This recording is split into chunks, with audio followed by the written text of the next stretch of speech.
DMTV, Bilile Kamalo Banaibele.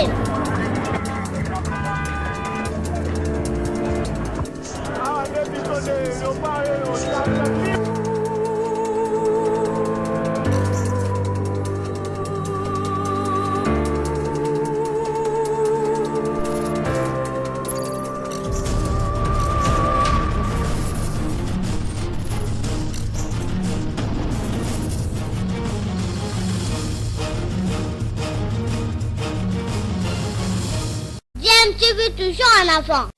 Vous êtes sur DMTV, nous sommes heureux de vous savoir nombreux en train de nous suivre.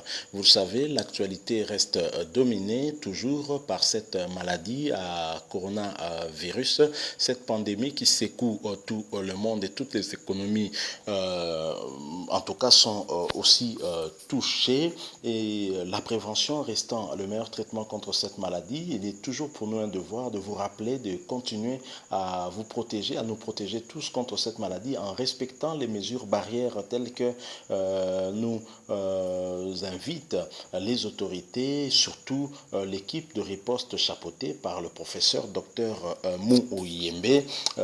Voilà, l'actualité, c'est aussi cette information que nous avons eue via la radio RFI qui nous informe que des armes auraient été saisies à l'aéroport de Gbadolite et une femme d'affaires aurait été arrêtée. Lorsque nous entendons Gbadolite, nous pensons tout de suite à Jean-Pierre Bemba et ça nous renvoie à l'époque de la fameuse rébellion du MLC où Jean-Pierre Bemba occupait en tout cas une partie de la République démocratique du Congo, en tout cas une partie de la province de l'Équateur ainsi qu'une partie de la province orientale. En Équateur, nous savons, c'était plus au nord avec la ville de Gbadolite notamment, qui est une ville natale de l'ancien chef de l'État, Joseph Désiré Mobutu Sese Seko Kukumbendo. Alors RFI, qui a rapporté cette information, a prévenu que les autorités de cette province avaient mis la main sur une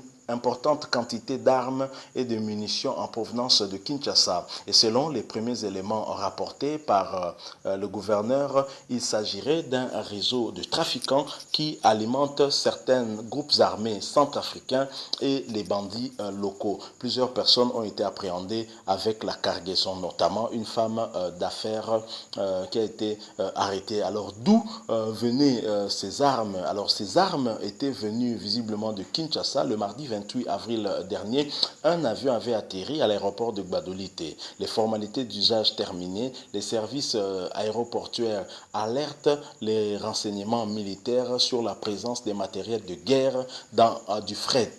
Les petites bombes dites Castor ont été récupérées et environ 1500 munitions pour fusils d'assaut AK-47. Sur place, à l'aéroport, plusieurs personnes sont interpellées. Les premiers éléments de ces investigations conduisent les services de renseignement vers une femme d'affaires qui serait, selon le gouverneur Isato Onzege Koloke, la plaque tournante d'un réseau qui tendrait à Kinshasa, à la frontière centrale par Gbadolite.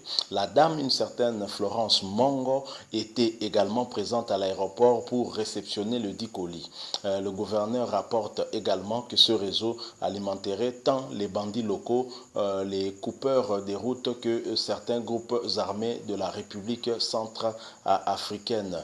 Des responsabilités à déterminer certainement. La dame en question, qui ne serait pas à son premier forfait, a été transférée ce week-end à Kinshasa où les enquêtes se sont étendues. Selon plusieurs sources, quelques responsables de la compagnie aérienne Service Air, dont l'avion a servi à transporter ce colis, ont été brièvement interpellés jeudi par les renseignements militaires à Kinshasa. Plusieurs questions sur les responsabilités supposées de la compagnie aérienne ou celles des hauts gradés des forces armées de la République démocratique du Congo sont encore sans réponse. Mais les enquêtes ne font que commencer, à préciser une source au sein de l'état-major général de l'armée. Voilà, donc là, c'est l'information telle que nous l'avons reçue de RFI et ceci nous amène à nous poser beaucoup de questions. Comment un avion d'une compagnie connue pour faire du fret, service air, comment un avion peut quitter Kinshasa avec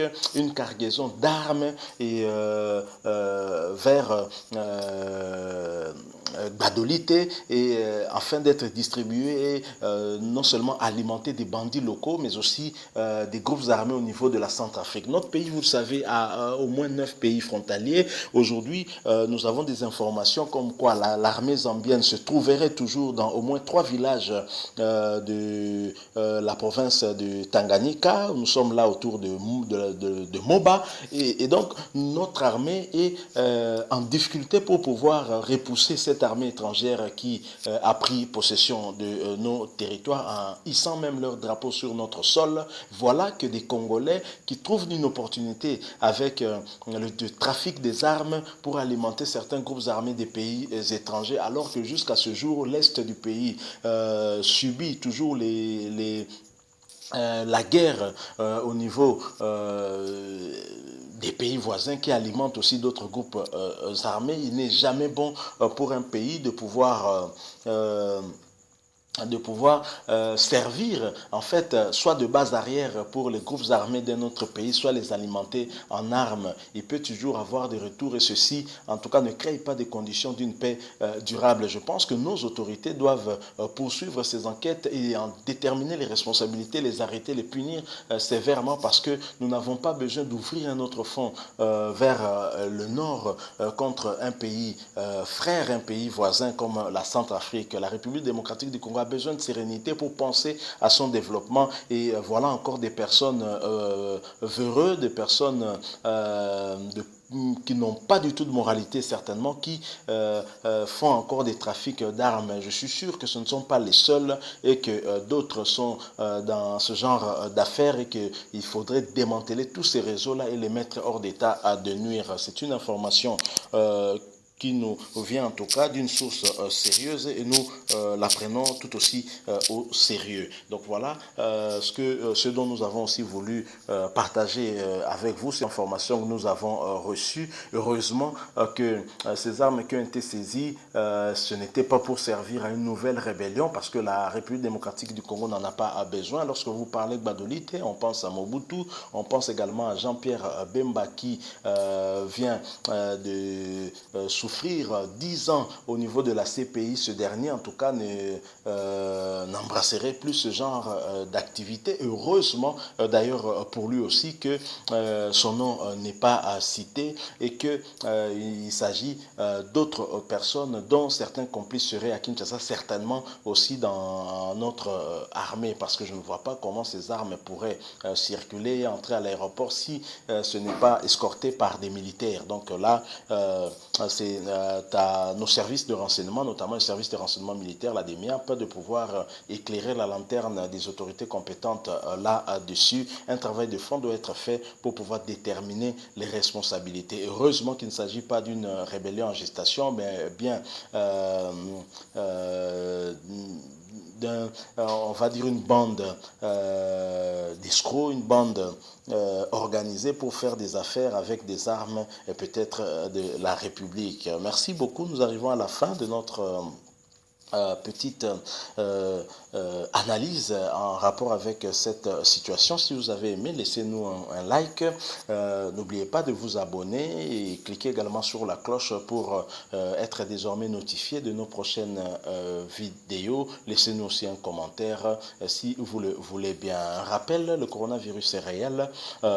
Protégez-vous. Pensez en tout cas à vous protéger en respectant des mesures barrières telles que nous est recommandé par nos autorités. Merci beaucoup DMTV. Était heureux de vous savoir nombreux en train de nous suivre. Nous vous promettons de nous retrouver très prochainement pour une autre analyse, pour une autre réflexion. Au revoir.